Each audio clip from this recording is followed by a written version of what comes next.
Ahí está, ¿no? Ya, ahí por si. Ya, perfecto. Bueno, va llegando más gente, voy a ir dejándolos entrar, pero como ya estamos en la hora, voy a presentar al docente que va a realizar la charla el día de hoy, enfocada en el tema de evidencia. Se trata del doctor Francisco González, quien es médico internista de la sección de medicina interna del Hospital Clínico de la Universidad de Chile. El doctor González además ha sido profesor encargado del electivo de medicina basada en evidencia, y es un gran gusto para nosotros tenerlo en esta charla. Eh, Muy bienvenido, doctor. Necesita que le permita compartir, ¿no es cierto? Así es, por favor. Pero yo no, todavía no puedo. Em,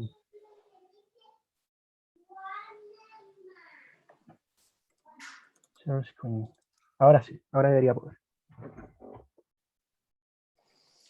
Vamos a ver.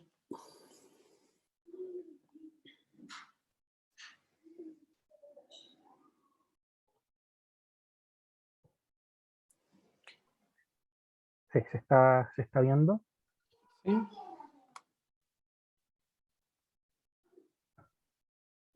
¿Se ve, ¿se verá la presentación ahí? Se ve la presentación. Sí, perfecto, súper. Ya, oye, bueno, para partir, muchísimas gracias por invitarme. En verdad es un gran honor estar acá con ustedes. Es un tema que a mí me interesa mucho, me apasiona harto la medicina basada en la evidencia y la docencia alrededor de ella también. Fundamentalmente porque me gusta mucho tener, a mí me gusta mucho tener herramientas para poder ayudar a mis pacientes. Y eso es lo que me motiva a finalmente tomarlo esto como una habilidad o como una herramienta más en la toma de decisiones. Entonces, bueno, muchas gracias Ignacio y al equipo organizador. Realmente los felicito por esta iniciativa que están teniendo. Desde tan chicos impulsar iniciativas como esta. Así que vamos a partir. La idea es que al final, ojalá vayan anotando las preguntas y me las hagan a viva voz. Si no, puede ser por el chat también, ahí como el moderador prefiera. ¿Ya? Así que eso. Entonces, como conflicto de interés, les voy a decir que, primero, como ya dijo Ignacio, yo soy encargado de un electivo profesional, que es el curso de Medicina Basada en la Evidencia de Pregrado de la Universidad de Chile. Y también hago, junto a otros médicos de la sección, hacemos el curso de Medicina Basada en la Evidencia para posgrado. ¿Y por qué esto es un conflicto de interés? Porque básicamente esto les demuestra que mi apreciación de la medicina basada en la evidencia es una apreciación favorable, ¿cierto? O sea, claramente me interesa el tema. Y gracias a que hago estas cosas y tengo este interés, tengo una opinión al respecto y cuál es el rol que debería cumplir la medicina basada en la evidencia en la toma de decisiones. Entonces vamos a eh, tocar 6 grandes puntos. Vamos a hablar vamos a hacer un poquito de introducción. Vamos a hablar de la evidencia, de por qué y para qué tenemos evidencia, si es que la evidencia es suficiente, cuál es la relación que tiene con la experiencia, los tipos de evidencia que existen y su relación con la causalidad. Una de las cosas grandes en medicina basada en la evidencia es saber la causalidad, si es que A produce B, a dónde encontrarla y dónde formarse, para terminar con algunas cosas finales. Y si escuchan a alguien gritar por ahí, probablemente va a ser uno de mis hijos.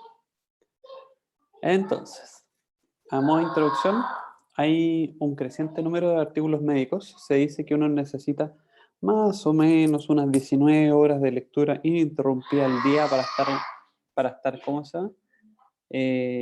Actualizado en medicina interna, así que es harto.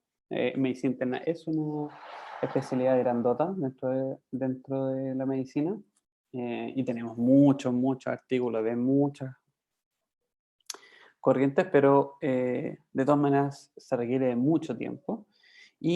Pero lo que sí estamos en una necesidad permanente de ir mejorando nuestra atención médica.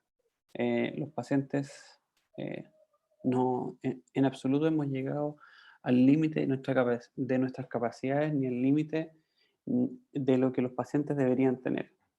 A mí, de las cosas que me gustan en particular, es encontrar aquellas formas que podamos ayudar a los pacientes sin invertir grandes recursos de dinero, por ejemplo. O sea, cómo utilizar mejor las cosas que ya tenemos.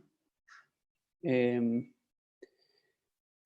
entonces, vamos al tiro a conversar de la evidencia de esta cosa que ha crecido a niveles insospechados y que se ha ido ordenando bastante en los últimos años en términos de normas de publicación y etcétera. Yo cuando partí estudiando medicina basada en la evidencia, que fue, me acuerdo, mi primer curso de medicina basada en la evidencia tiene que haber sido cuando iba como en quinto año más o menos, por allá por el año 2005, ya hace unos buenos 15, 17 años, harto tiempo. Había mucha heterogeneidad en la forma de reportar las cosas, había mucho menos reglas respecto a cómo era lo adecuado de presentar los resultados, de cómo se hacían los métodos, etc. Y mucha duda respecto a, al menos a mí me queda en ese momento, de cómo determinar si un artículo era bueno o malo, más o menos, qué sé yo. Y eso afortunadamente en un tiempo a esta parte se va ordenando progresivamente los años y la verdad es que el avance en la medicina saleense en los últimos 15 años ha sido fenomenal, encuentro yo. ¿Para qué nos va a servir la evidencia? La evidencia nos va a servir para responder preguntas de pacientes. Más bien, esta es la forma que yo le uso la evidencia, que es para responder y resolver preguntas de mis pacientes. Que pueden ser preguntas, o sea, las preguntas que son tremendamente accionables, o sea, que tienen un porqué, tienen un fin y no son simplemente para satisfacer una curiosidad. Entonces, por ejemplo, puedo preguntarme si a un paciente que sospecha apendicitis aguda, si se beneficia de un TAC de abdomen y pelvis. Ya con esta pregunta me doy cuenta de que es una pregunta que es muy, como les dije, accionable. O sea, que al responderla voy a tener claro qué conducta voy a tomar con un paciente determinado. Ahora, hay hartos aspectos de esta pregunta que podría pulir un poquito más. ¿Cómo sospecho la apendicitis aguda?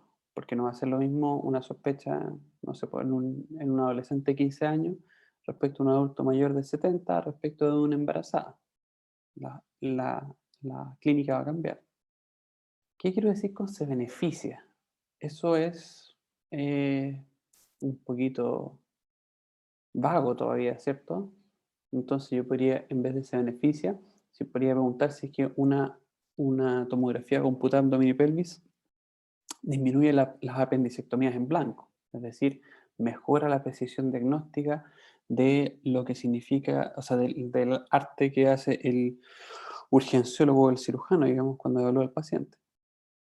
Mi paciente con daño hepático crónico y ascitis refractaria, ¿mejoraría su calidad de vida al someterse a un shunt transyugular portosistémico? Esto suena complicado quizás para los de primer año.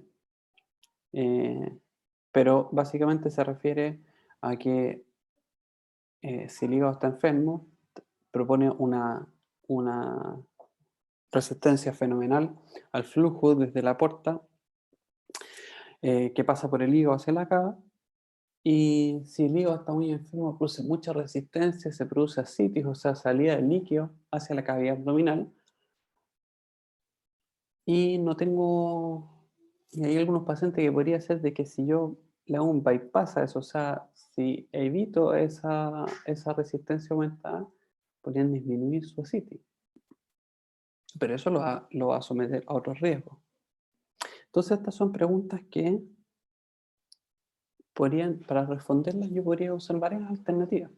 Podría preguntarle a un profesor y preguntarle su opinión.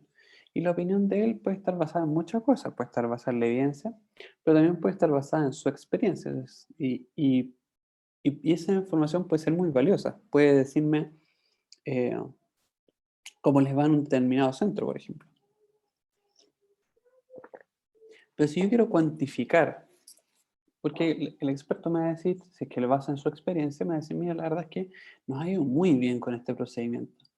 Ya, pero yo soy el tratante, entonces yo le quiero tratar de decir todos los riesgos y todos los beneficios a los que se va a someter el paciente. Entonces yo le quiero tratar de decir, a cuantificar y decirle más o menos qué puede esperar, qué porcentaje de éxito él podría esperar en una cosa así, cuánto tiempo le va a durar. Y toda esa información la puedo sacar de estudios clínicos. ¿Cuál es la precisión diagnóstica, por ejemplo, de los niveles de galactomanano en sangre comparado con los de beta-glucano en sangre para el diagnóstico de aspergilosis invasora? Entonces, la aspergilosis invasora es una enfermedad invasora por hongos. Tanto el galactomanano como el beta-glucano son estudios que yo podría pedir. Y yo, mire, la verdad es que tengo un paciente en el cual yo sospecho, por ejemplo, ahora está de moda que le estemos buscando aspergilosis invasora a los pacientes que tienen coronavirus y que venían mejorando y empeoran. Y ahí él empeora y dice, uy, ¿no será por aspergilosis invasora? Alguien se lo ocurre y otro dice, sí, podría ser. Ya, entonces, ¿qué le tomamos para tratar de estar seguros? ¿Galactomanano o beta-glucano? Porque resulta que galactomanano lo tenemos en el hospital y el beta-glucano tenemos que mandarlo para afuera. ¿Ya? Pero dicen que el beta-glucano es mucho mejor. ¿Ya? ¿Y cuánto mejor es? No lo sé. ¿Y vale la pena? Porque es mucho más caro. Entonces, la evidencia nos sirve para responder todas esas cosas, para, para darle, pero ustedes se van a dar cuenta que es un elemento más en la toma de decisiones.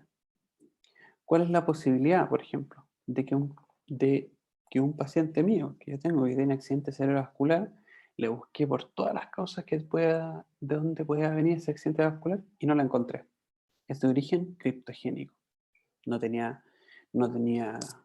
placas de ateroma en las carótidas, no tenía problemas de fibrilación auricular.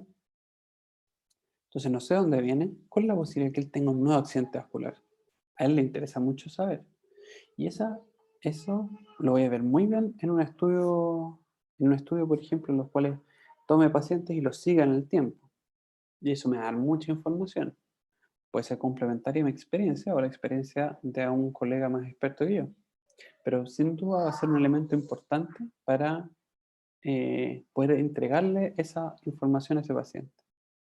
¿Cuál es la tasa de eventos adversos en pacientes con neumonía por neumocistis Girovechi tratados con cotrimoxazol fuerte? Que es una sulfa y que da muchas alergias, pero es muy efectiva. Entonces, ¿qué podemos esperar? Entonces, así yo les he mostrado eh, varios tipos de preguntas que son los tipos o los dominios fundamentales de las preguntas que nosotros hacemos. ¿Y cuáles son esos? Nos hacemos preguntas de diagnóstico y en eso tenemos de precisión diagnóstica, como les puse ahí, o en el caso de la apendicitis aguda, de utilidad diagnóstica. O sea, no quiero ver la precisión diagnóstica, pero quiero saber si mi paciente supera menos si es que se toma un escáner. Luego están, por ejemplo, las preguntas de terapia. Al paciente con anemia hepático crónico le estoy ofreciendo una terapia para tratar de mejorar su calidad de vida. A los pacientes con accidente cerebrovascular es un estudio de pronóstico, quiero ver cómo se van a manifestar a lo largo del tiempo. Y la última pregunta es una pregunta de daño. Entonces, estos 4 dominios de preguntas de medicina basada en la evidencia se van a asociar a su vez, o va a haber un modelo de estudio, un diseño de estudio que mejor las conteste. Y todas estas cosas yo las tengo que saber de tal manera de poder interpretar de mejor manera la evidencia. Y lo que queremos, como les había dicho, es ver que A produzcan B. Si tengo el paciente con daño hepático crónico y le pongo el shunt transyugular portosistémico, se asocia a, por ejemplo, que tenga mejor calidad de vida. Si es que queremos saber, esto es lo que por supuesto ustedes ya saben, pero que en alguna época no se supo, si es que el tabaco, que sería la causa, está relacionado con el cáncer pulmonar. o es otra cosa la que está involucrada. Y la causalidad es una cosa grande de la medicina basada en la evidencia, que yo creo que junto con el conocimiento de la fisiología, fisiopatología, nos da muchas luces respecto a poder establecer que una cosa se asocia a otra. Un medicamento se asocia a un efecto benéfico o adverso, o una exposición se asocia a una cierta enfermedad, etc. Y como les dije entonces, están los 4 dominios de las preguntas, pues, y las más frecuentes, las que más vamos a buscar, son de diagnóstico y de terapia. Por ejemplo, ¿cuál es la precisión diagnóstica de la PCR para coronavirus respecto del antígeno? ¿Es igual? ¿Es mejor o es peor? Hay varios lugares que están usando antígenos. A mí me gustaría saber si los pacientes que se toman antígeno tienen la misma probabilidad de ser diagnosticados que los que se toman PCR. ¿Cuál es el mejor estudio diagnóstico ¿cómo se llama? Para descubrir una arritmia o para descubrir, por ejemplo, cáncer gástrico? Y en terapia, la terapia que yo le quiero dejar a mi paciente puede ser oral o endovenosa en bolo o endovenosa continua. ¿Cuál será mejor de las tres? ¿Qué efectos tóxicos se asocian cada una de ellas? ¿Cuáles son los efectos benéficos esperados? Etcétera. Y entonces llegamos a la necesidad de poder interpretar esta evidencia que va creciendo con el tiempo y que nos va proponiendo ciertos desafíos. Y nosotros se ha dividido en 3 grandes zonas, en 3 grandes áreas del conocimiento o del desarrollo, la evaluación de un artículo científico. Entonces, lo primero que hacemos nosotros cuando nos enfrentamos a un artículo científico es evaluar su validez interna. ¿Qué quiere decir la validez interna? En palabras simples, se tiene que ver un poquito con esto. Entonces, lo que yo espero, si es que acá al centro tengo la verdad, ¿de acuerdo? Uno espera que las mediciones ya en las personas, a través de exámenes de laboratorio, entrevista, alguna máquina, pesa, lo que sea, tenga una cierta dispersión. Van a tener un cierto nivel de error, ya sea por la misma máquina o por la medición. El ejemplo más clásico puede ser una regla de medir, que imaginemos que tiene solamente centímetros. Esa regla de medir, su error mínimo va a ser 1 centímetro, porque si yo tengo que elegir si algo mide 10 u 11 centímetros y no puedo elegir 10 y medio, bueno, voy a tener el error, perdón, va a ser por lo menos la mitad del intervalo, va a ser al menos medio centímetro. Entonces, si yo quiero medir 2 cosas y tengo solamente regla con centímetros, 2 cosas podrían decir que miden 10 centímetros, pero en verdad una mide 10,0 y la otra mide 10,4. Y eso va a ser un cierto grado de error propio de la propia instrumento de medición. Pero puede ser otros tipos de errores, que el entrevistador ese día apareció más cansado o con más ánimo, o había más tacos ese día, o lo que sea. Entonces, pero este error es un error que uno espera que se distribuya homogéneamente alrededor de la verdad. Y esto es un error que se llama error aleatorio. Muy poco se puede tratar de disminuir desde varias formas, en particular tratando la mejor forma de disminuir el impacto del error aleatorio es aumentando el volumen de mediciones. Si acá tengo 2, 4, 6, 8 mediciones, si tuviera 16 mediciones, lo más probable es que se distribuirían de forma más o menos similar en el espacio y me irían mostrando con más precisión cuál es el centro. La imagen del otro lado es un poquito distinta, ¿cierto? Todos los puntos están tirados hacia un mismo lado. La variabilidad que tiene un punto con el otro es mucho menor. Están mucho más pegados unos al otro. Y si yo no tuviera esta imagen de atrás, yo asumiría que la verdad está acá atrás, ¿cierto? Sobre todo atrás de este punto acá. Entonces, este es un distinto tipo de error en el cual las mediciones están alejadas de la verdad, y este se llama un error que es sistemático. El error sistemático, entonces, al contrario del error al azar, empuja todos los resultados de forma artificial hacia un lado. Al empujarlos a todos hacia un lado, lo que me hace creer es que la verdad está de este lado. Y esta es una de las cosas que ha avanzado en la medicina basada en la evidencia. Nosotros afortunadamente ya tenemos ya tenemos ciertas cosas que vamos a ir a mirar y que nos vamos a tratar de preguntar, o de responder la pregunta más bien. Los autores hicieron todo lo que está en su poder para evitar el error sistemático, o también llamado sesgo.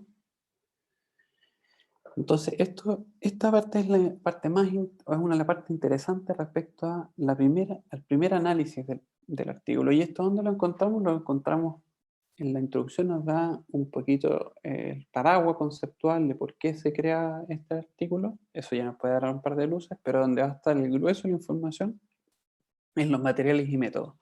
Eso que yo confieso, cuando, ¿cómo se llama? Cuando era alumno interno al principio, me saltaba los materiales y métodos, me iba derecho a los resultados y las conclusiones. Bueno, resulta que en los materiales y métodos encontramos toda la información para saber si los autores evitaron esto o no. Si es que mi conclusión es que no lo evitaron, es que dejaron que pudiera haber sesgo acá, em, no voy a poder confiar en los resultados del estudio. Entonces, si no puedo confiar en los resultados del estudio, quizás ni vale la pena leer el estudio. Tanto así que algunos dicen, si es que esto no está cumplido, o sea, si esto no se cumple, si es lo de acá, pero no lo de acá, o sea, si hay mucho sesgo en un estudio, déjalo hasta ahí y ni lo leas. Mi postura personal es que siempre hay algo que es muy fácil de echar abajo un estudio, y siempre hay algo que yo puedo rescatar, siempre, siempre, siempre. Siempre hay algún datito que no tenía, alguna cosa interesante. Entonces, por ejemplo, si yo les dijera, ya, mira, ¿sabes qué? Vamos a ver, me interesa mucho saber si es que el café está asociado a cáncer pulmonar. Y empiezo a ver la gente que toma café, como yo estoy tomando ahora, si los pacientes que toman café tienen más cáncer pulmonar o no.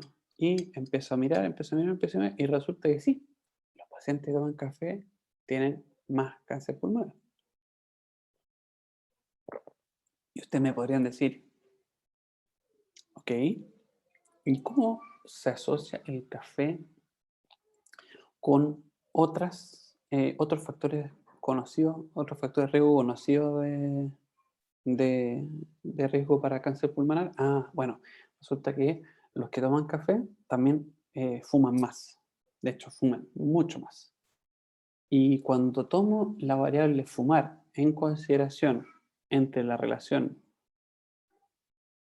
café y cáncer pulmonar, cuando pongo el tabaco ahí en medio, resulta que entre el café y el cáncer pulmonar no hay ninguna relación. Entonces, un ejemplo un poco básico, ¿cierto? Pero de cómo puede haber un sesgo ahí. Por ejemplo, hay estudios multicéntricos. Imaginemos que tenemos un estudio en el cual queremos ver si una fármaco A es mejor que el fármaco B. Entonces tenemos un estudio multicéntrico, muchos centros aportan con sus pacientes, y resulta que todos los pacientes sacados de los hospitales que tienen más dinero y mejor acceso, y donde los pacientes tienen más acceso a la salud y menos comorbilidades, están en el grupo activo, o sea, en el grupo del fármaco nuevo, y todos los pacientes que están más graves, del lugar con menos recursos y que vienen con más enfermedades crónicas, están en el grupo control. Por supuesto que el grupo activo, aunque no haga nada el fármaco, va a salir como que es beneficioso. Y la pregunta es, bueno, ¿es beneficioso porque el fármaco activo es mejor que el placebo, o porque los pacientes estaban menos enfermos al basal, tenían menos comorbilidades, tenían más acceso a la salud, etcétera? Entonces, la primera parte de la evidencia, la lectura crítica, tiene que ver con esto, con determinar si es que hay sesgo o no hay sesgo. Entonces, esto es un ejemplo también súper clásico. Espero que nadie me haya escuchado antes hacer esta clase porque es un ejemplo que me encantaba hacer. Entonces, hay un estudio súper gracioso en el cual se iba a randomizar a pacientes con sospecha de apendicitis aguda que los iban a utilizar a cirugías abiertas versus laparoscópicas. Estamos hablando del inicio de la laparoscopia para saber si es que los pacientes con laparoscópica andan mejor. La laparoscopia apareció como beneficiosa. Era mejor desde un punto de vista de recuperación e infección de herida operatoria. La laparoscopia, si bien el tiempo operatorio es un poquito más largo. Pero la mayoría de los pacientes con cirugía abierta lo hicieron en horario nocturno y por personal menos entrenado. Resulta que los que estaban a cargo de la randomización, es decir, si es que un paciente iba a cirugía abierta o laparoscopia, eran los becados, y los becados, si es que les pasaba, si es que tenían un paciente con cirugía laparoscópica durante el turno de noche, tenían que llamar a su jefe. Llamar al jefe a las 3 de la mañana puede ser un problema. Y además que se quedan sin operar, cosa que a ellos les gustaba porque estaban en la beca de cirugía. Entonces pescaban los sobres, los ponían a la luz y se decía laparoscopía, no, siguiente, laparoscopía, siguiente, abierta, perfecto, le toca abierto a usted. Y eso ahí se introdujo un sesgo entonces en respecto a cómo se hizo la randomización. Una vez que ya decidimos que el artículo vale la pena leerlo porque creemos que los autores hicieron todo lo que está en su poder para evitar el sesgo, vamos a ir a ver la parte de los resultados. Y acá le tengo dos grupos, el grupo A y el grupo B, y el grupo para una enfermedad X. Los pacientes que reciben el fármaco A tienen el evento en el 77% de los casos. 77 de 100 tienen el evento, y en el grupo B tienen 47 de 100 tienen el evento. Nótese que no todos los de la A tienen el evento, ¿cierto? No es un riesgo de 100%, pero es un riesgo alto y que disminuye de forma significativa con el grupo B, ¿cierto? Significativa, le estoy diciendo desde un punto de vista clínico. Entonces el riesgo del grupo 1 es 77 sobre 100, ¿cierto? 77 se enferman sobre 100 pacientes. El riesgo de los del 2 o del grupo B es 47 sobre 100. Entonces el riesgo relativo es la relación entre estos dos riesgos. 77 partido en 100 dividido en 47 partido en 100 y eso da 1,63.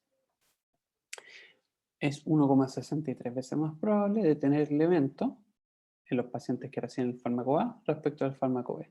Si yo lo hiciera al revés, 47 dividido en 100 dividido en 77 dividido en 100, eso no lo he hecho, pero vamos a hacerlo inmediatamente. Dividido, da 0,61, que la forma de leerlo entonces es que los pacientes que reciben el fármaco B tienen el 61% del riesgo de los pacientes que tienen el grupo B. La reducción del riesgo absoluto entre estos dos es del 30%, que es 77 menos 47, 30%. 30% es esta diferencia acá. Y la reducción de riesgo relativo, como les dije, es de 61%. Entonces, ya teniendo estos datos, entonces ya sabemos cuál es el riesgo, o sea, qué significa el riesgo de uno, qué significa el riesgo del otro. Sabemos cuál es cómo relacionan estos dos, la relación de o sea, el riesgo relativo. Sabemos el riesgo absoluto y sabemos la reducción de riesgo relativo. Entonces, con el fármaco B, aquí, en otro ejemplo, a ustedes le están ofreciendo 3 fármacos respecto al fármaco A, que es el tradicional. El fármaco B se asocia a un 61% de reducción de riesgo, parecido a lo que teníamos antes. El fármaco C reduce el riesgo absoluto en 1,95%. Y para el fármaco D necesitamos tratar a 52 pacientes para evitar un evento. Entonces, ¿cuál de los 3 elegir?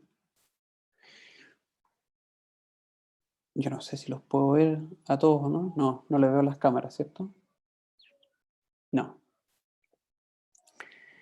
Pero, Ignacio, tú vas a hacer mi palo blanco, ¿ya? ¿Cuál de los tres elegirías? ¿Cuál es el mejor de esos tres fármacos?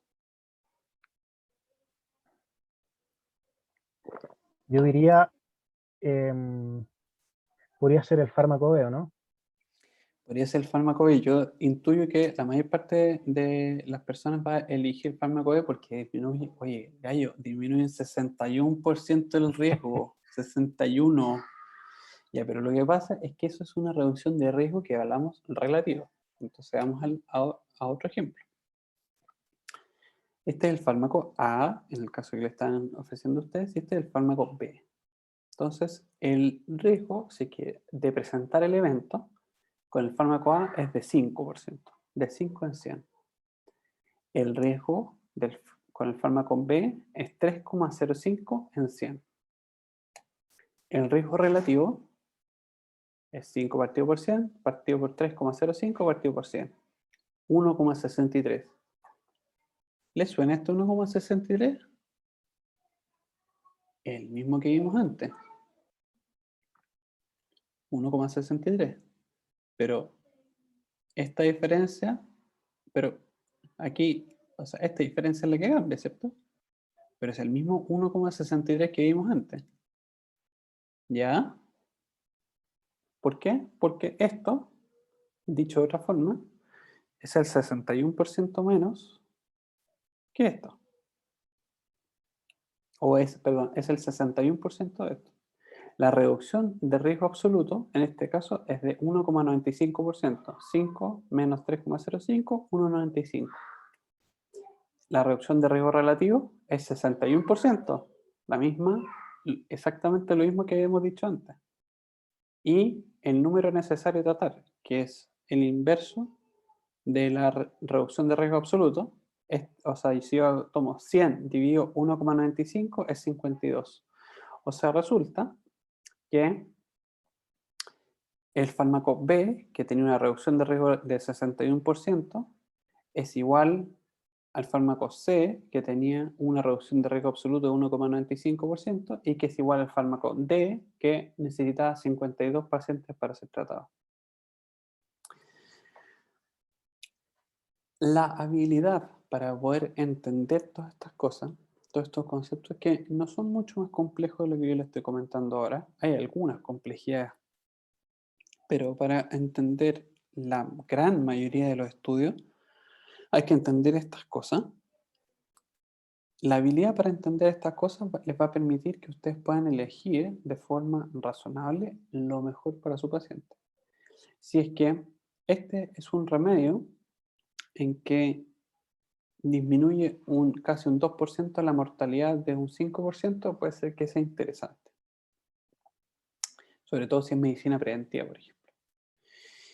Pero si esto acá es paracetamol de 500 miligramos y que vale 100 pesos, y esto de acá es un anticuerpo monoclonal contra la fiebre que vale 2 millones de pesos, ustedes van a decir, o sea, por favor, me quedo con el paracetamol de 500. Si total, reducir 2% la fiebre, no me importa nada.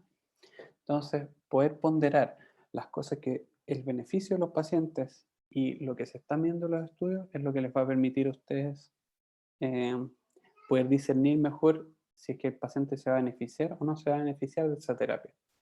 No es inhabitual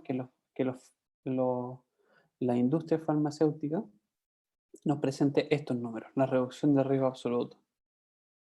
Y yo, cada vez que me los topo, les pregunto esto. ¿Cuántos pacientes necesito tratar? O esto, ¿cuánto es la reducción de riesgo absoluto? Porque esto es lo que me da una mejor idea si es que vale la pena o no vale la pena el fármaco que me están presentando. Hemos revisado si es que los estudios están bien hechos y tienen validez interna y tienen consistencia. Pasamos a la segunda parte de decir ya que tienen buena consistencia, vamos a ver ahora los resultados. ¿Se beneficia mi paciente esto, sí o no? Por ejemplo, la espironolactona ha demostrado disminuir la mortalidad en los pacientes con insuficiencia cardíaca con fracción de eyección reducida. Entonces yo sé que si a mi paciente yo le doy espironolactona, se debería recibir los mismos beneficios que los pacientes que estuvieron en ese estudio. Pero resulta que yo tengo hospitalizado a don José, que es portador de una insuficiencia cardíaca congestiva con reducción de fracción de eyección. Ya, vamos bien. O sea, un paciente que está incluido en el estudio de arriba, pero que actualmente está descompensado. Ah, ya es un poquito distinto. Que requiere oxígeno por la visera. Ok. Que su presión arterial es 88/46. La espironolactona baja la presión. Y esa presión ya está media baja. Que tiene el VEC normal. La espironolactona es diurética.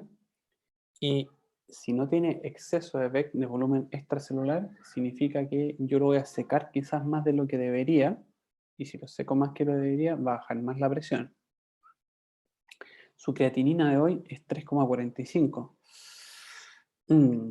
O sea, un riñón que ya está sufriendo, yo quizás lo voy a hacer sufrir más porque le estoy disminuyendo el volumen extracelular y en consecuencia también el volumen intravascular. Entonces le llega menos sangre al riñón. Y tiene un potasio de 6,5. Y la espironolactona y los antagonistas de la aldosterona se conocen como ahorradores de potasio. O sea, le va a subir la calemia. Cuento corto, lo voy a hacer pésimo a mi paciente si le dejo espironolactona en este momento, ¿cierto? ¿Cómo sé? ¿Cómo sé yo si es que a mi paciente le vale la pena darle la terapia que está propuesta? ¿Qué elementos de juicio voy a utilizar para saber si es que eso vale o no vale la pena? Si es que es razonable o no es razonable. Bueno, hay varias cosas y esto se llama validez externa. La validez externa es lo mismo que decir aplicabilidad. Y se lo voy a mostrar en una diapositiva siguiente, pero quiero que se queden con el concepto de... En la validez interna nos preguntamos, ¿hicieron los investigadores todo lo que estaba a su alcance para evitar el sesgo? Lo segundo, nos preguntamos, ¿cuál es, cuál es la magnitud y la dispersión del beneficio? O sea, el beneficio es grande y muy poco disperso, es pequeño y muy disperso. Y lo tercero ¿es mi paciente lo suficientemente parecido a los pacientes que estaban dentro del estudio como para que la evidencia se aplique a ellos? Y a mí, la verdad es que me gusta una pregunta que es un poquito distinta. Yo pregunto, ¿es mi paciente lo suficientemente distinto como para que no se beneficie de los beneficios que se vieron en ese estudio? Entonces, todos los pacientes enrolados en el estudio de espironolactona y insuficiencia cardíaca con fracción de eyección reducida eran pacientes que estaban estables. Pacientes que están en el ambulatorio y que están en la oficina con su cardiólogo y que les titulaban la terapia. No eran pacientes hospitalizados así de graves como estaba don José, así que parece que a don José no se beneficia.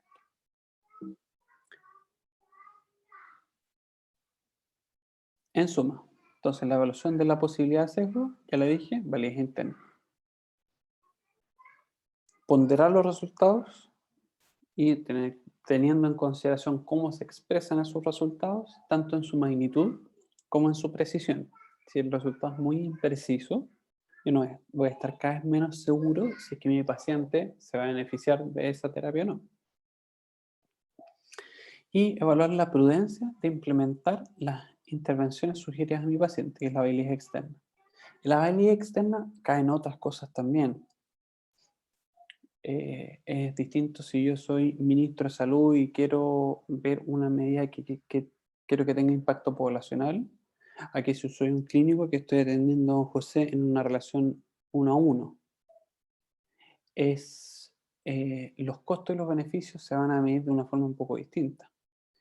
Y hay varias cosas que son relevantes al momento de considerar la validez externa. Y también, a modo de confesión, yo les digo que de todo esto, a mí lo que más me gusta es la validez externa. Porque mi negocio es mejorar los problemas de las personas. Eso es lo que yo quiero. Yo quiero ayudarles a las personas. Y uso la medicina basada en la evidencia para ayudarle a las personas. Y a mí lo que me interesa más que estas cosas que muchos van, o sea, hay actos de curiosidad científica y que también es agradable saber, por cierto.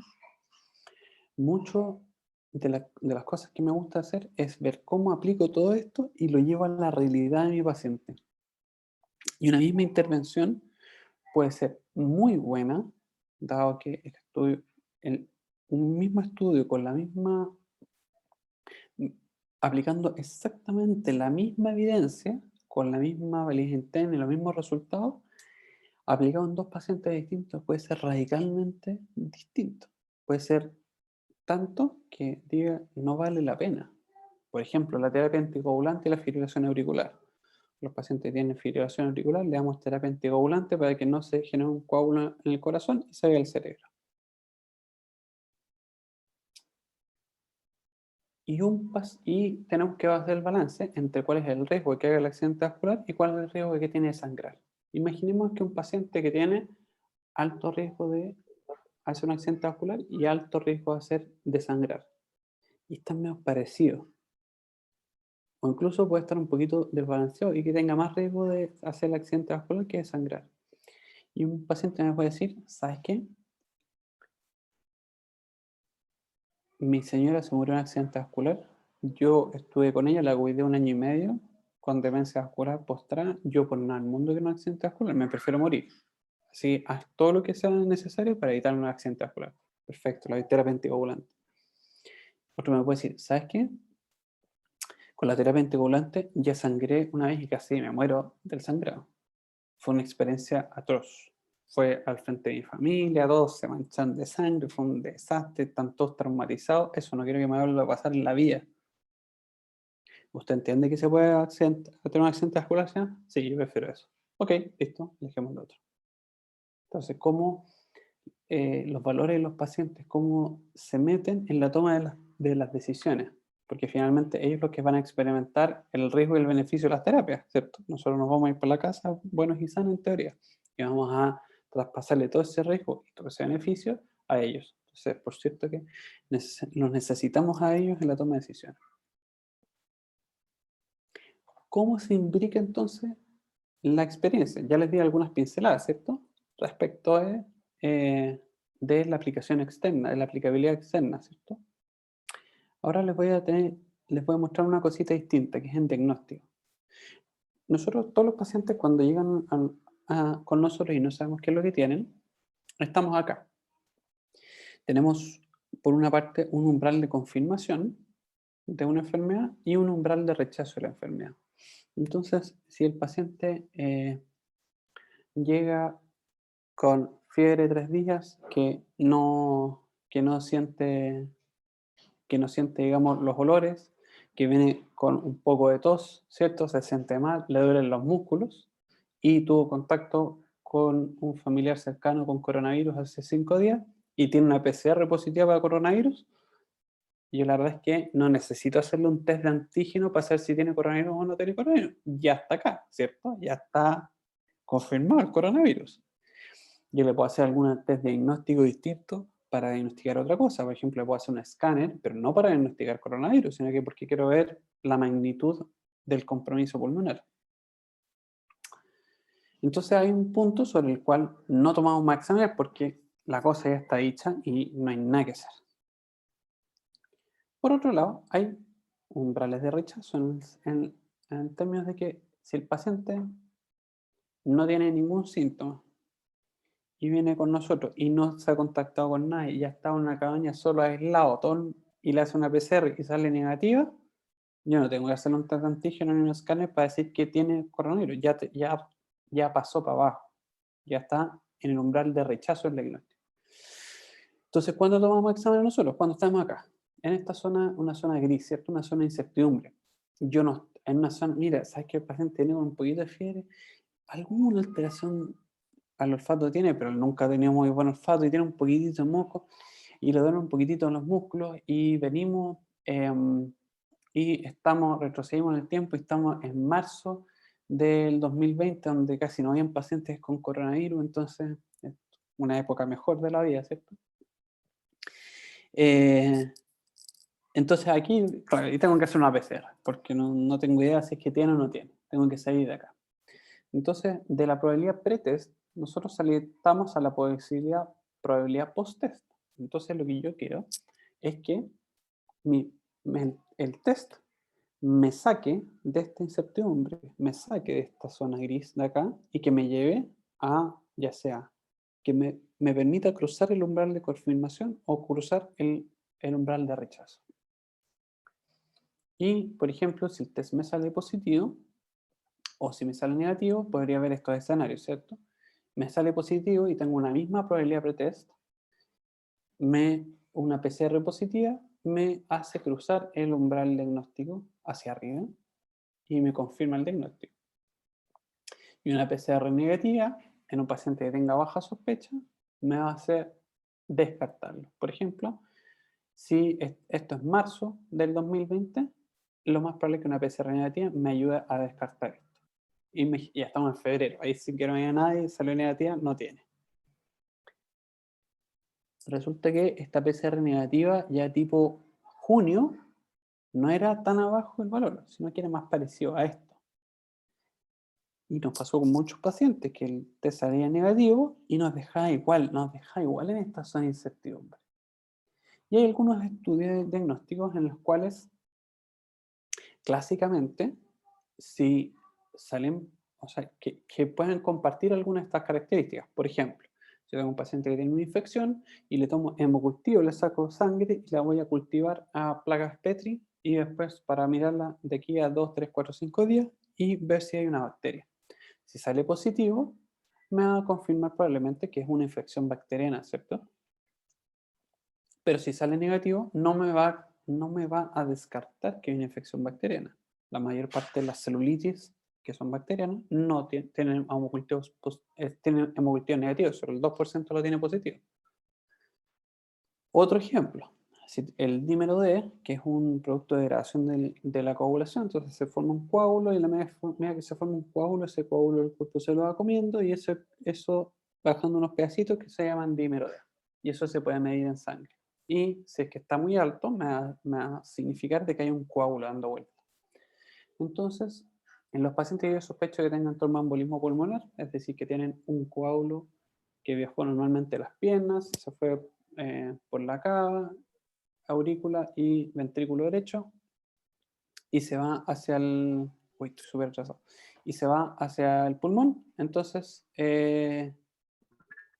produce estos productos de degradación y si es que está positivo, me deja acá, no me dice el dímero D si es que no me permite salir de la zona de incertidumbre y me deja más o menos igual, pero si está negativo, el dímero D me dice que la posibilidad que tenga TEP es muy poca. Entonces, ¿qué importa la experiencia? Importa esto, en que la construcción de la probabilidad pretest se hace mucha experiencia. ¿Cómo sé yo si esto está aquí, acá, acá, acá o acá? ¿O a dónde pongo el umbral de rechazo de una enfermedad determinada?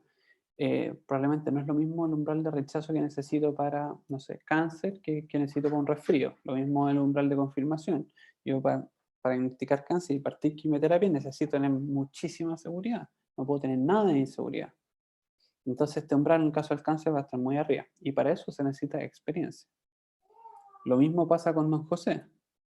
¿Es mi paciente lo suficientemente parecido a los del estudio como para que se beneficie de igual forma? ¿O lo suficientemente distinto como para que la evidencia no sea aplicable a él?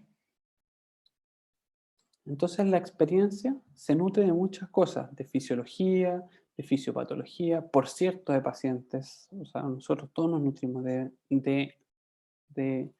la experiencia que hemos tenido con los pacientes y cómo les va, etc. Y se nutre de la evidencia, por cierto. Y también la experiencia al mismo tiempo nutre a la evidencia. El médico más experimentado y que sabe mejor leer artículos va a hacer mejor lectura de esa evidencia o va a proponer mejores estudios, etc. Va a interpretarla mejor finalmente. Y muchas veces nosotros metemos la evidencia dentro de nuestra práctica diaria, tanto que ya no la reconocemos y pasa a ser parte de nuestra experiencia. Por ejemplo, el score de Wells es para ver si es que los pacientes tienen TDP o no, y yo al principio, pucha, y le iba punteando, qué sé yo, y hay algún diagnóstico más alternativo más probable, sí, ya, entonces si no, ya menos 3 puntos. Historia de cáncer activo, más 2 puntos, y así, como que hacía toda la tablita. Ahora eso ya lo tengo incorporado en mi forma de preguntar. Ya no hago el score, sino que pasado a ser parte de mi experiencia ya. Y todo eso alimenta a la toma de decisiones, que finalmente de lo que se ha tratado casi toda la presentación. Ya, vamos a ir un poquito más rápido para alcanzar a ver si tengo alguna pregunta. Igual me puedo quedar un poquito más de rato si ustedes gustan. Entonces, tipos de estudio. Ahí debería haber dicho tipo de estudio en la experiencia. Entonces yo puedo tener un caso, puedo tener 2 casos, puedo tener muchos casos y reportarlos. Y eso es una serie de casos. ¿Qué pasa si tengo algunos casos y algunos controles? Y a partir de los casos voy hacia atrás en el tiempo y veo qué es lo que generó esos 3 casos que están ahí. ¿Cuáles fueron sus características? Y eso es un estudio de casos y controles, en los que partimos del desenlace final, estos 3. En este caso los aparejamos con 3 controles y vamos a mirar al pasado cómo eran esos pacientes para saber si es que estos 3 tenían alguna característica en particular que se asociara a esto. Entonces eso es un estudio de casos y controles. Luego tenemos a las cohortes, pacientes que en un tiempo cero yo los tomo desde que no han presentado el desenlace y los sigo en el tiempo hasta que presentan el desenlace. Entonces yo estoy seguro que el principio de causalidad, que es la temporalidad, que A viene antes que B en el tiempo, se cumple 100%, y veo que estos que tenían estos efectos de riesgo desarrollaron la enfermedad, mientras estos que no lo tenían no la desarrollaron. Eso es un estudio de cohortes. Y después están los estudios randomizados controlados, en los cuales tengo una población y los divido para recibir el fármaco A o el fármaco B, y aquí veo cuántos casos tuve en uno y cuántos casos tuve en el otro. Fíjense acá que todos los círculos son verdes y son todos iguales. Entonces los pacientes son iguales al principio, yo no los puedo diferenciar, y lo único que hay de distinto entre esto y esto es que estos recibieron un remedio y estos otro, y no hay ninguna otra cosa distinta. Y ahí puedo establecer cuál es mejor que el otro. Entonces es el estudio randomizado controlado. Y finalmente, si esto es un estudio randomizado controlado, y este es otro, y este es otro, y este es otro, y este es otro, nosotros podemos agrupar estos estudios en una revisión sistemática. Un estudio que su objetivo es buscar toda la evidencia disponible, trata de abrazarla toda, todo lo que hay en todos los idiomas, de todas las partes del mundo, de todo el tiempo, y lo condensa en un solo documento. Si es que los estudios randomizados son lo suficientemente parecidos unos a otros, lo va a meter a la juguera y va a hacer un meta-análisis y va a tratar de sacar una gran conclusión a partir de todo esto. Si es que no son lo suficientemente parecidos, la verdad es que son un poco peras con manzanas, se tratan todo más o menos de la misma enfermedad, pero los métodos fueron muy distintos, bueno, lo va a dejar solo como revisión sistemática y no va a poder no lo va a poder meter a la juguera. Y esto era lo que yo aprendía cuando era interno, en que los reportes y las series de casos estaban abajo. Siempre mejor que eso iban a ser los casos control, siempre mejor que eso iban a ser los estudios de corte, siempre mejor que eso iban a ser los estudios randomizados y siempre mejor que eso las revisiones sistemáticas. Y como vemos aquí en esta maravillosa escala de grises, aquí ya estas curvas que eran tan rígidas, se hicieron onduladas. ¿Y qué quiere decir esto? Que un estudio de cohorte malo puede ser peor que un estudio de caso control bueno. O y esto en particular, aquí es donde hay muchos estudios así, que un estudio de cohorte bueno puede ser mejor que un estudio randomizado mal hecho. Y Chan se separó la revisión sistemática del metaanálisis y pasó a hacer que esta pirámide ondulada, en la cual ya las diferencias no son tan grandes entre unos y otros, en términos de la mejor evidencia que producen, ahora se ven a través de la lupa de la revisión sistemática y el metaanálisis. Entonces, si yo voy a estudiar un estudio de cohortes acá, voy a primero echar una mirada en las revisiones sistemáticas para ver qué es lo que dice. Y con esa información voy a tratar de analizar a dónde está este estudio de cohortes, si está bien hecho o mal hecho, también usando la valija interna y todo eso. ¿Dónde encontrarla? Le puse algunos buscadores, le puse 3 buscadores de bases primarias, que es PubMed, Lilacs y Cielo. PubMed es de los más grandes. Lilacs y Cielo los puse porque Lilacs en particular tiene mucha base latinoamericana y Cielo mucha base, además, chilena. Son estudios primarios, hay de todo ahí básicamente, y hay que aprender a buscar, que no es el objetivo de esta presentación, porque es realmente como buscar una aguja en un pajar. Epistemónicos es una maravilla. Epistemónicos es una iniciativa en la cual es una base de datos, pero solo de revisiones sistemáticas, y es la base de datos de revisiones sistemáticas más grande del mundo. No hay ninguna más grande que esta.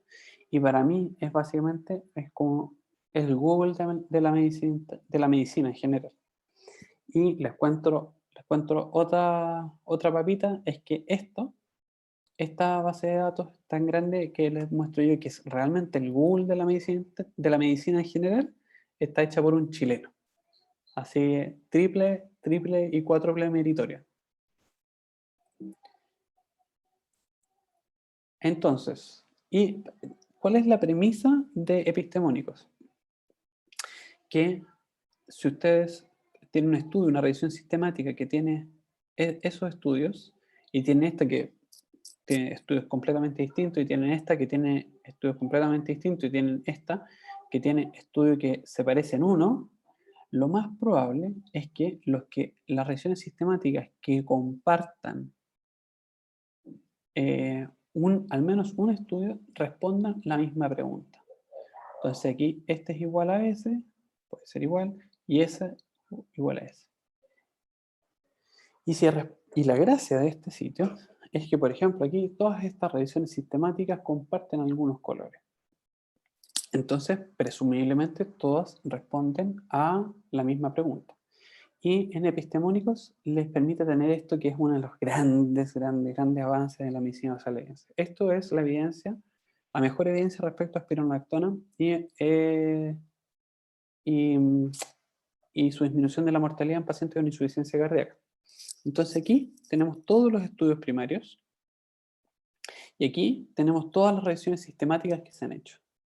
Entonces todas estas revisiones sistemáticas se tratan de disminuir la mortalidad en insuficiencia cardíaca en escenarios un poquitito distintos.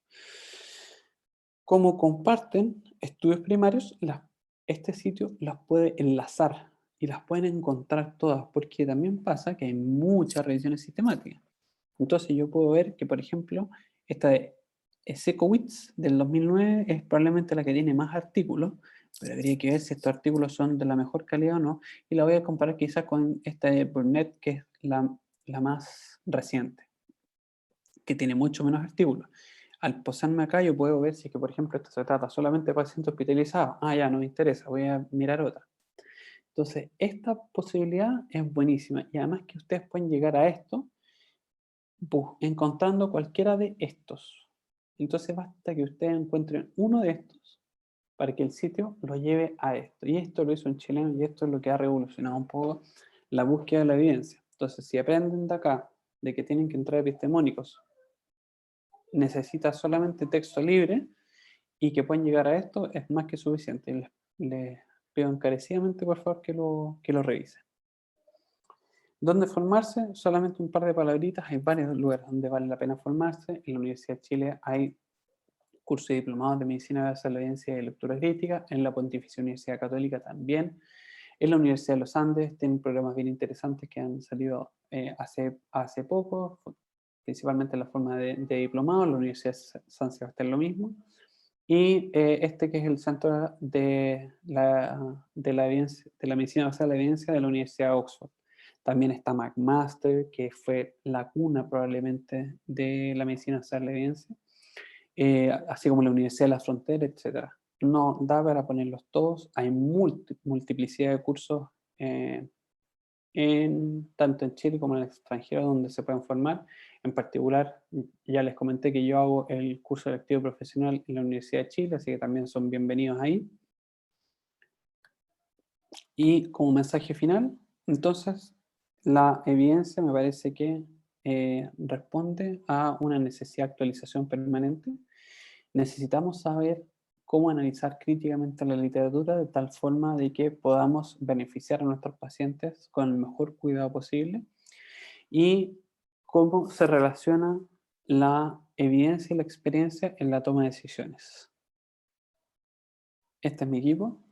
Deseo que ustedes tengan un equipo de trabajo tan bueno como el mío, que permite desarrollar múltiples trabajos, múltiples instancias entretenidas para enseñar y aprender.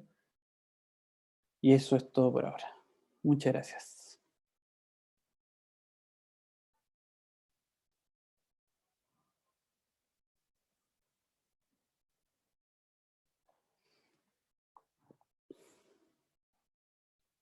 Eduardo. Nos Hola. vimos justo en el... Sí, muchas gracias, doctor González. Si tienen preguntas, pueden mandarlas al chat o podemos usar los micrófonos también.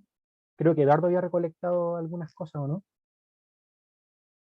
Sí, muchas gracias, doctor, por la charla. Yo creo que hablo por todos cuando digo que quedamos súper motivados con este tema, que a mí en lo personal siempre me ha interesado mucho.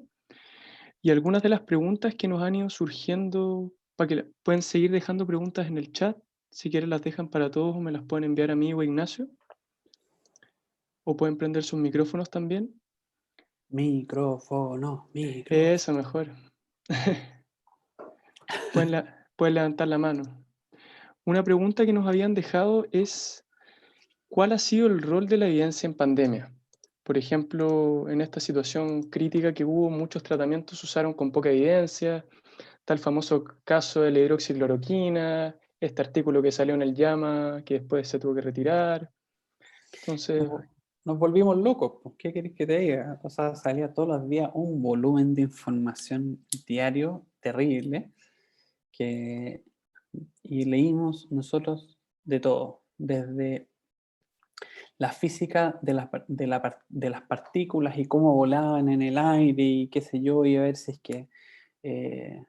que tenía un paciente que tosía, pero estaba en un lugar mal ventilado, bien ventilado. Eso hasta multiplicidad de estudios del punto de vista terapéutico, ¿cierto? Inicialmente, nuestra aproximación, o sea, nosotros fuimos bien proactivos en términos de...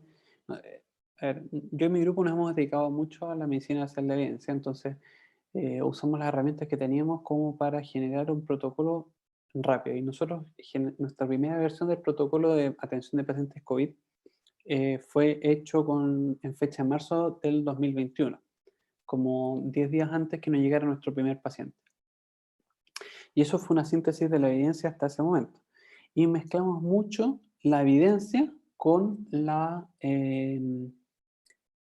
experiencia y con la prudencia de implementar los cambios, ¿cierto? Mucho de la evidencia se basa, hay una charla TED muy interesante de Naomi Oreskes, te la voy a dejar acá. No.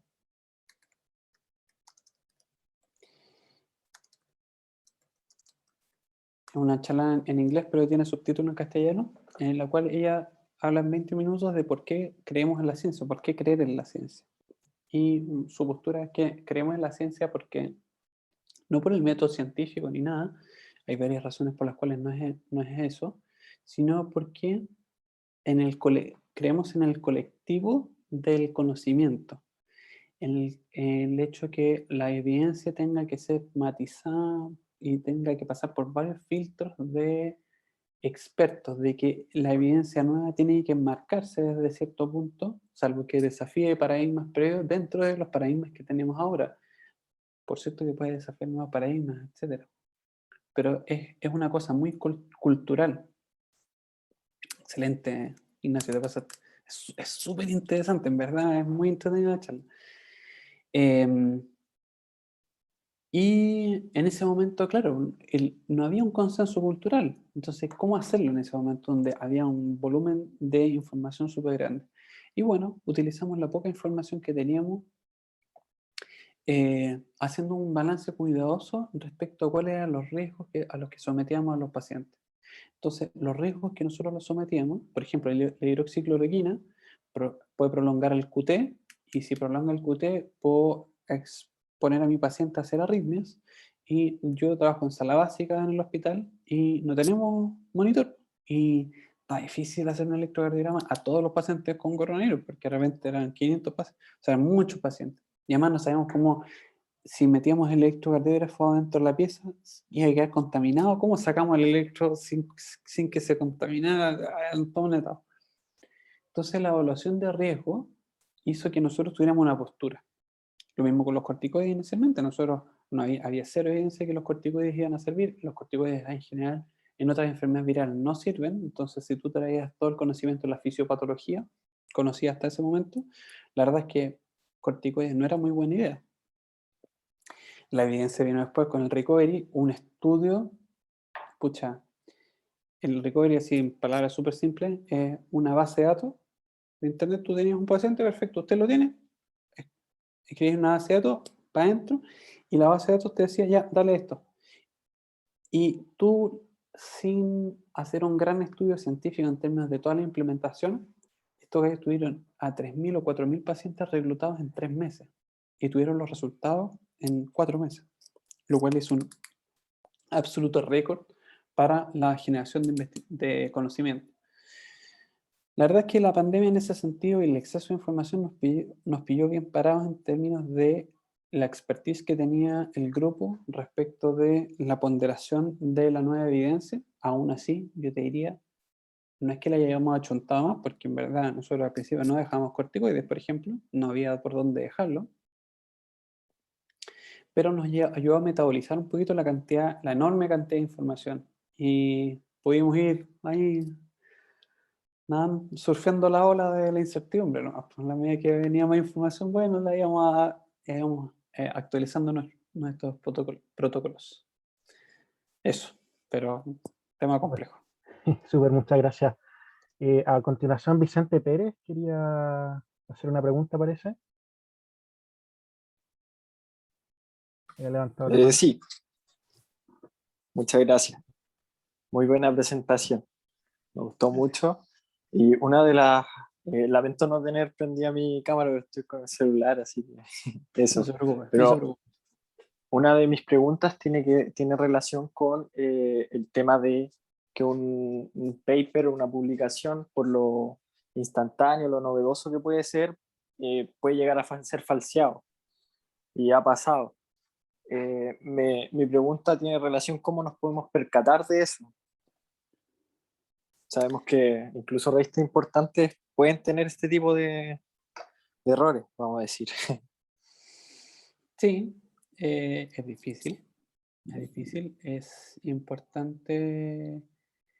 Esto pasa un poco parecido con lo de las fake news, ¿o no?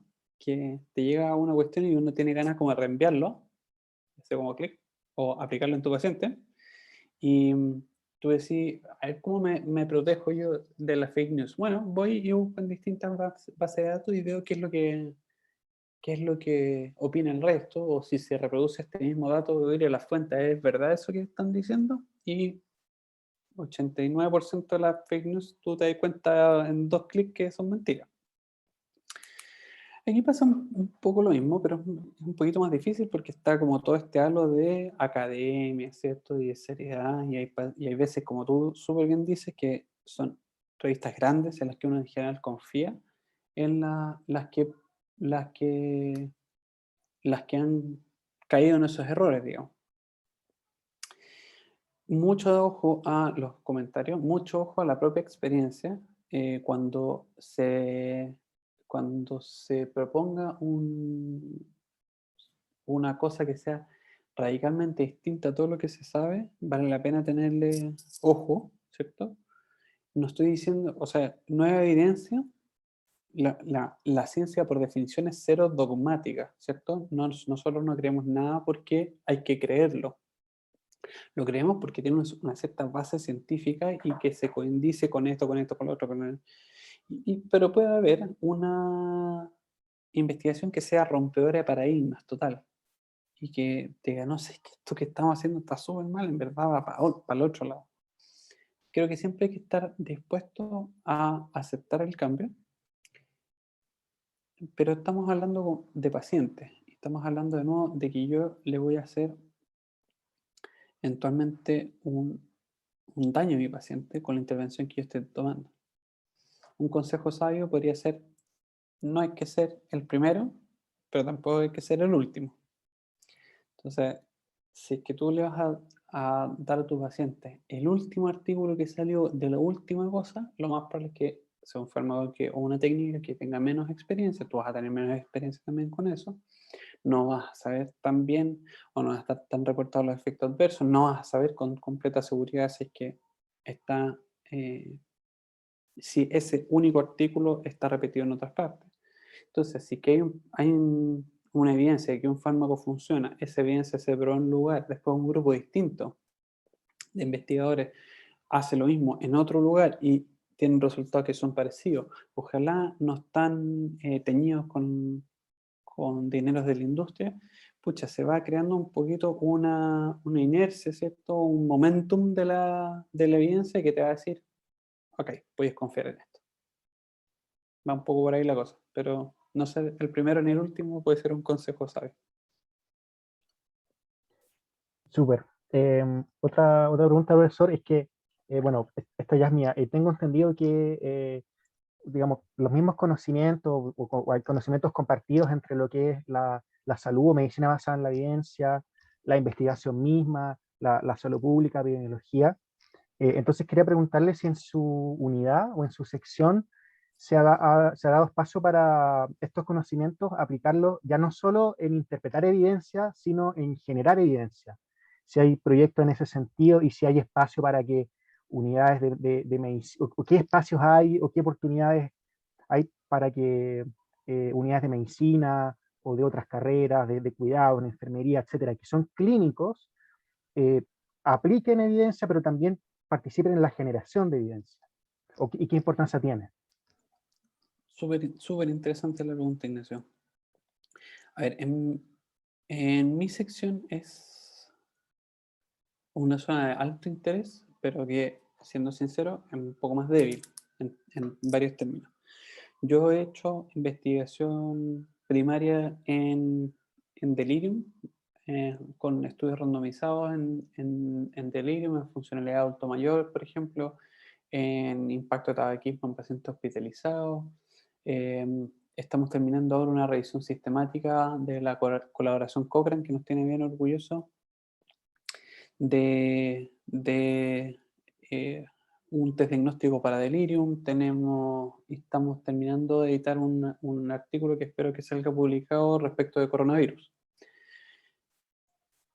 Pero te estoy resumiendo así como lo último que he hecho en los últimos, no sé, 7 años. Ponte tú. Se me hace cada vez más fácil participar de instancias que generen primariamente información. Pero yo creo que una buena parte de esto está en que a la edad, o más bien en la etapa de formación en la que está nuestra audiencia actual, adquieran ciertas habilidades. Yo creo que ustedes están en es un momento privilegiado y precioso en el que están de poder adquirir una cierta forma de pensar que les permita hacer, por ejemplo, que les permita con soltura crear una hipótesis, que después les permita que ustedes ya tengan más o menos claro cuál es el diseño del estudio que necesitan para contestar esa hipótesis. Que después ustedes tengan la capacidad de coordinar los esfuerzos con otros estudiantes como ustedes de otras universidades en otras partes del país que hagan exactamente lo mismo y que tengan un estudio multicéntrico. No hay ningún impedimento para que un alumno de primero, segundo, tercero, cuarto, quinto haga un estudio multicéntrico con otros estudiantes de en la misma etapa de formación, ojalá con el alero de alguien con experiencia. No hay ningún, pero para nada. Y hay muchas preguntas que son muy interesantes. O sea, ustedes pueden, por ejemplo, satisfacción usuaria del hospital. A nosotros nos interesa mucho que nuestros pacientes se sientan bien estando en el hospital. Y eso es algo importante y eso es algo muy poco medido. ¿Cómo están nuestros pacientes? ¿Cómo les aconsejamos dejar de fumar? ¿Cómo, si es que a los pacientes con pielonefritis aguda, cuándo los puedo pasar de antibióticos endovenosos a antibióticos orales? Son puras cosas que no son muy difíciles de investigar y que están ahí, preguntas que están en el aire y que están esperando a que un alumno de buen corazón y coraje lo tome y lo lleve adelante. Así que encuentro que es fundamental la generación de conocimiento. Nosotros hay muchas cosas que no sabemos y que asumimos que son así porque asumimos que nuestros pacientes son parecidos a los pacientes de Estados Unidos, de Europa, de China, pero si nuestros pacientes tienen alguna característica particular, no lo sabemos. Y eso no lo vamos a saber hasta que venga alguno de ustedes y lo resuelva. Súper. No hay más preguntas. Hay harto interés, parece. Ya. Manuel Albornoz, entonces Súper. tiene la palabra. Sí. Hola, profe, mucho gusto. Quisiera consultarle si es que usted con los años de experiencia ha construido un esquema mental y bien ordenado de cómo analizar un artículo. O sea, usted dice, ya voy a leer este paper. ¿Cómo ordenadamente va analizando los puntos más importantes? ¿Esto se limita a la validez interna, externa, ponderar resultados y tipo de estudio que nos mencionó? ¿O va un poco más allá? ¿Cómo lo enfrenta usted?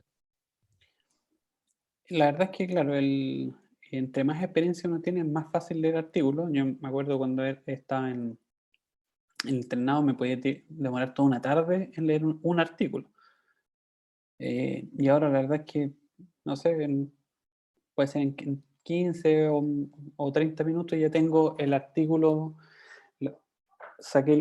puedo sacarlo medular y saco todas las aristas que son relevantes. Esto es parecido a como, como cuando parte el examen físico como paciente. Bueno, cuando el paciente entra por la puerta, ahí empieza el examen físico. Cómo camina, cómo se mueve, cómo se sienta, cómo se para, la fuerza con que te da la mano, todo eso uno lo va metiendo en la cabeza como para hacer su unidad al paciente. Me pasa lo mismo con los artículos. Leo el título y ya sé hacia dónde va. Entonces, hay algunas cosas que están bien disecadas, digamos, en el sentido de la validez interna, los resultados de la validez externa. Hay preguntas, si usted busca las guías CASPE, les va a decir qué preguntas hacerse para cada tipo de estudios y ver y les va a decir de cosas de aplicabilidad, de resultados de validez interna. Pero hay un montón de cosas que en las guías no salen y que nacen de la experiencia. Entonces si yo ya sé a qué pregunta trata de responder el artículo, yo ya sé qué tipo de artículo necesito leer. Ya sé a qué potenciales sesgos está expuesto ese artículo. Entonces, si es un artículo observacional, yo ya sé que me interesa mucho saber cómo obtuvieron la muestra. Si es caso de control, ya sé que tengo que fijarme extra bien en cómo son los controles y ver si son lo suficientemente parecidos a los casos. Entonces hay mucha experiencia que se gana solamente leer y leer y leer y leer. Las guías CASPE, como les dije, son una súper buena, muy buen punto de partida, muy bueno.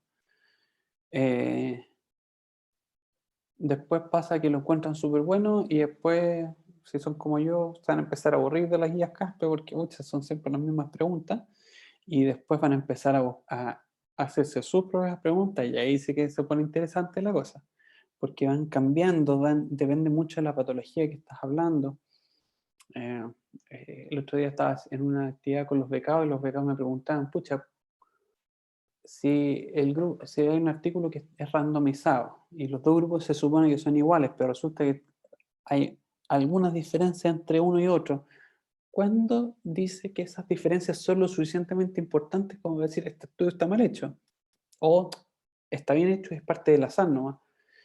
Y, y esa respuesta no tiene una pregunta única, o no tiene una respuesta única, tiene muchas aristas de las cuales yo me puedo, mira, ¿sabes qué? Depende de, por ejemplo, si hay diferencias muy chiquititas, pero lo que yo estoy tratando de ver entre los dos grupos son diferencias minúsculas, bueno, esas diferencias, aunque sean muy chiquititas, sí me importan.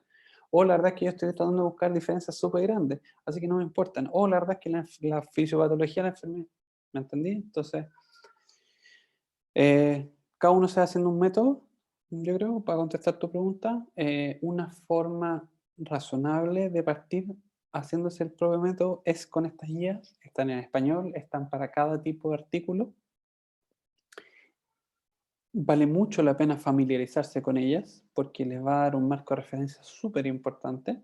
Y a la medida que vaya pasando el tiempo, van a ir encontrando ustedes, mira, esta cosita aquí, este hilo aquí no me gusta, esto yo creo que incorpora un poco de sesgo en el estudio que voy a mirarlo con más cuidado. Si es que yo veo que él ha estudiado por este lado, lo voy a hacer, lo voy a ver que le haga un análisis multivariado para ver si creo o no creo. Eso. Pero es un proceso, pero creo que puede partir muy bien con las guías CAP. Muchas gracias, profe. Eduardo, había... No. Agradecerle nomás, profe, y aportar también a lo que me ha servido como alumno de la que comentaron Vicente y Manuel, agarrándome un poco de su presentación, que sirve mucho esa lupita que usted decía, como ver que de repente la evidencia a la luz de las revisiones sistemáticas, de los metaanálisis, que finalmente es en qué se fijaron los expertos en el tema en esos estudios que nosotros queremos revisar. Eso a mí también me ha servido un poco para enfrentarme un poco a la evidencia. Sí, comparto. Y los comentarios, cuando alguien escribe una carta al editor, que también es una cuestión que no pescaba jamás nunca cuando era interno, pucha, de repente ahí oye, pero ahí está toda la verdad la milanesa, ¿no? Y como que ya, Y ese era el cómo las punto que hay que fijarse. contestan, cómo las contestan, a veces hay debate interesante. Ahí también, respecto a la última pregunta, ahí uno aprende un montón también, es verdad. Eso, como los debates entre expertos, también uno dice, mira lo que se fijó, para la próxima vez ya sé en qué fijarme. Bueno, le agradecemos al doctor González que, digamos, la charla cumplió con el objetivo que queríamos, que era dar un vistazo a cómo es este razonamiento de la medicina y la salud basada en evidencia. Nosotros como grupo queremos propiciar instancias de formación, materiales, y obviamente nos gustaría seguir un trabajo con el doctor y los distintos expertos que existen en nuestra facultad. Súper importante el llamado a hacerse preguntas, a plantearse eso que se conecta mucho con nuestra primera charla de creatividad, súper importante. De modo que, bueno, le agradecemos una vez más y no perdamos el contacto, sigamos asistiendo a las charlas y sigamos trabajando. Chiquillos, muchas gracias por la invitación, muchas gracias por la iniciativa, realmente los admiro y estoy súper disponible para cualquier maldad que quieran hacer. Ya, Gracias a muchas usted, gracias. doctor. Chao a Que todos. estén muy bien. Chao, chao. Chao, muchas gracias. Gracias. Chao, muchas gracias. Chao, Chao, gracias. gracias.